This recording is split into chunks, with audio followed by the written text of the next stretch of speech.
Dear students, in today's lecture we will discuss inner product space with some special features like orthogonality and Schmidt orthogonalization. First of all, we talk over the definition of inner product space. As you can see in background, there is a vector space VF and filled especially for that vector space is to be set of real numbers R or set of complex numbers C. An inner product is nothing but a function from V cross V to that field of the vector C or R.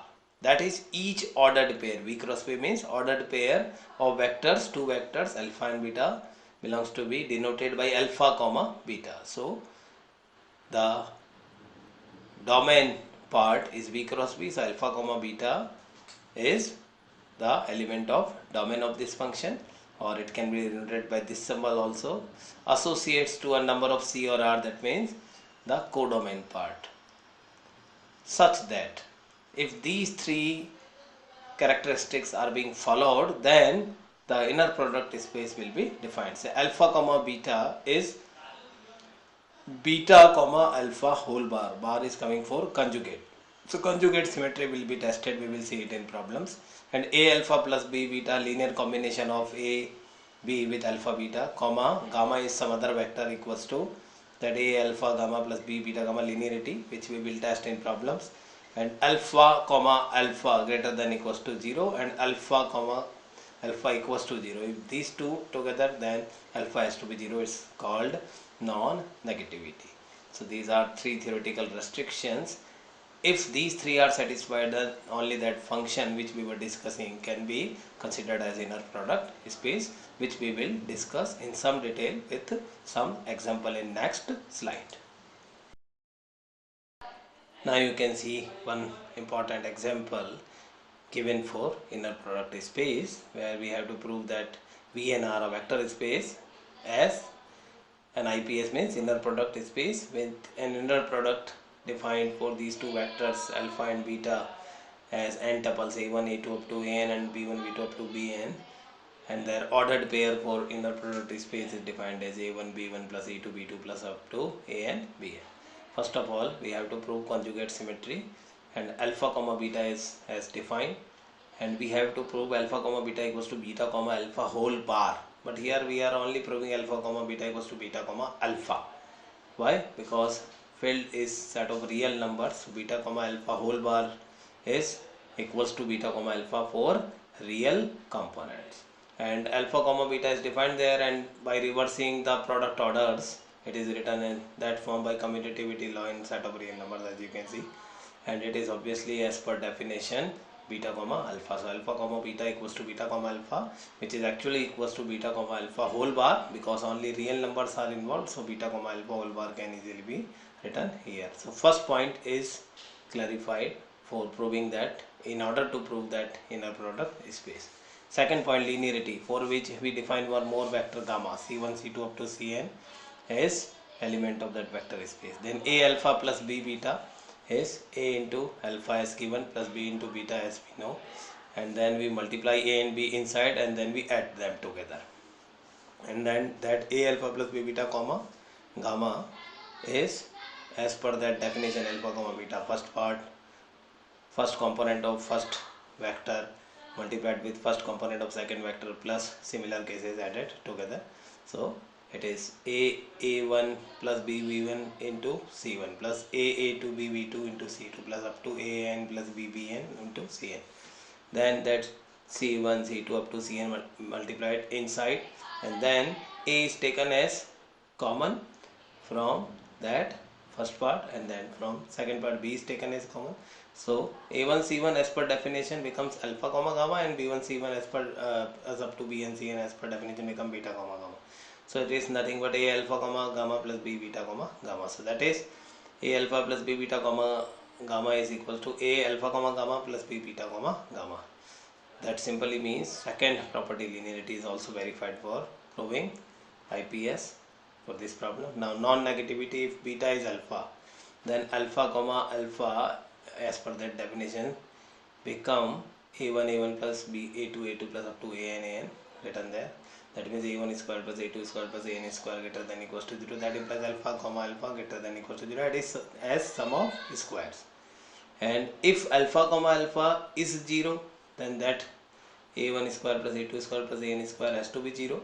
And that is only possible if a1 a2 up to an all are separately 0. And if these all are separately 0, then alpha has to be 0 as per that definition.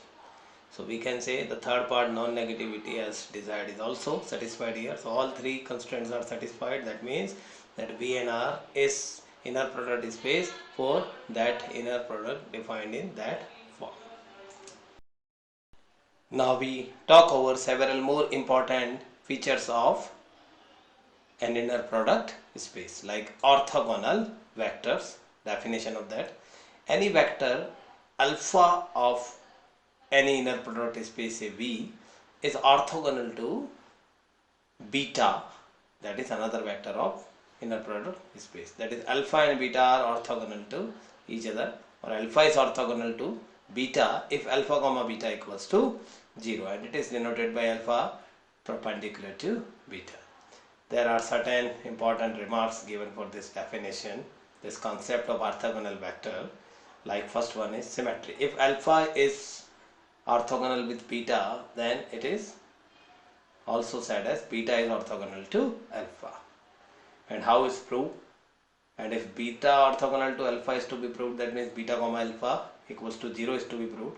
And as we know that beta comma alpha is alpha comma beta whole bar as per the definition of inner product space, we used it here.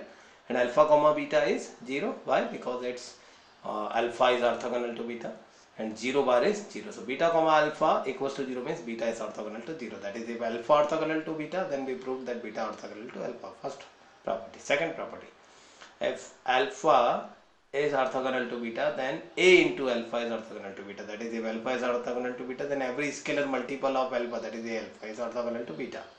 And for proving this, we have to prove that A alpha comma beta is 0.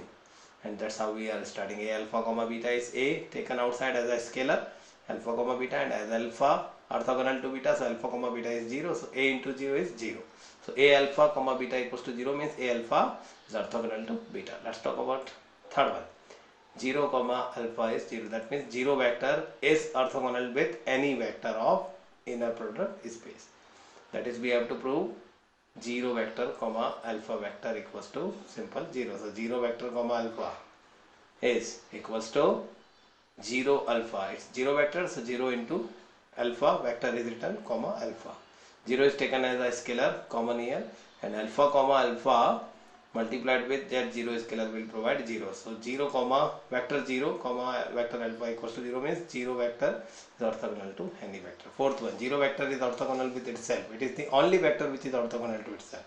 How it will be proved? 0 vector, as we know that alpha orthogonal to alpha. If we take this, then alpha comma alpha becomes 0 because of that definition, and it is definition of norm of alpha. That is, alpha comma alpha is always defined as norm alpha square is 0, and if it is 0, then alpha is 0.